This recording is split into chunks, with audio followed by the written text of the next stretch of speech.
Hindi pala talaga kagandahan ng ugali ng sikat pero maangas na aktor dahil feeling niya ay ang galing-galing niyang umarte sa GGSS din ang gwapong-gwapong sa sarili. Hindi kinagat ang love team ng aktor at aktres na naging dahilan kaya nagkaroon ng boses na ayaw niya rito.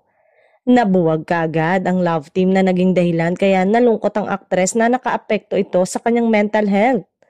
Nagpaalam ang aktres na kailangan niyang magbakasyon muna dahil gusto niyang magpalipas ng sama ng loob. Sa mga narinig niya mula sa aktor na kaagad namang naintindihan ng management agency. Habang wala si aktres, ay sa iba ipinartner ang aktor at medyo umokay naman kasi mahal ng publiko ang aktres na bagong love team ng binata at hanggang sa nakilala na sila ng husto.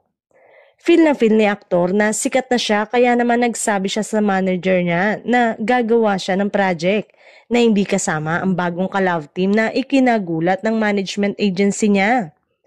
Walang magawa ang management agency dahil sa co-manager pala ang aktor na pwedeng magdesisyon din on their own.